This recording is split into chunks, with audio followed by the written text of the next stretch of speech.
এনেকুৱা ধুনীয়া ৰিলছ আপোনালোকৰ কাৰণে। এনেকুৱা যে এলুপমান লৈ লৈছোঁ, তাকে কৈছে আমাৰ ওচৰতে বটল বুটলি ফুৰা পগলাটোৰ নিচিনা লাগিছে বুলি।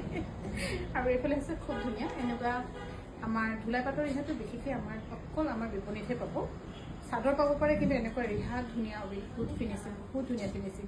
1200 টকাত ল'ব পাৰিব। আৰু এইবোৰ আমি এনেই 1200 টকা আমি ক'ব গ'লে সাধাৰণতে বহুত উল্টা পুল্টাকৈ খৰচ কৰোঁ, কিন্তু আমাৰ যিবোৰ প্ৰয়োজনীয় বস্তু কিছুমান আমি লৈ নাৰাখোঁ।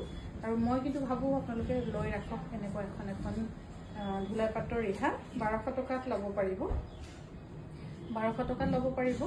আৰু এনেকুৱা এখন আমি ধৰক মেলিও পিন্ধিব পাৰোঁ। শেষৰখিনি যদি সময় তেন্তে মেলি পিন্ধি দেখাই দিম। আৰু এইফালে হৈছে 1200 টকা। ইয়াৰ ফিনিচিঙৰ ক্ষেত্ৰত আপোনালোকে ক'তো একো উৎকোনা নাপাব। 1200 টকা ৰেডি নাথাকিব, কিন্তু যদি ৰেডি আছেতো আছে, নহ'লে নাই। 1200 টকাত ল'ব পাৰিব। ভাল পালে আপোনালোকে 9678284538 যোগাযোগ কৰি ল'ব পাৰে। 1200 টকা। গ্ৰীণ ইমান ভাল লাগিছে। গ্ৰীণ আকৌ ছিংগল পিচে আছে। আৰু এইফালে হৈছে 1200 টকা। আৰু শেষৰখন মই পিন্ধি দেখাই দিছোঁ, এনেকুৱা হ'ব। 1200 টকাত ল'ব পাৰিব। এনেকুৱা 1200 টকা আমি ইয়াতকৈ বহুত বেছিয়ে খাই শেষ কৰিছোঁ, কিন্তু ধৰক এইবাৰ প্ৰথম মই ৰিকুৱেষ্ট কৰিছোঁ যে এনেকুৱা কিছুমান আমাৰ থলুৱা বস্তু আপোনালোকে লৈ ৰাখক। আৰু এইফালে হৈছে খুব ধুনীয়া, ইয়াৰ দাম হৈছে 1650 টকা। চিল্ক কটনৰ ৰেডি টু ৱেৰ হৈয়ে আছে।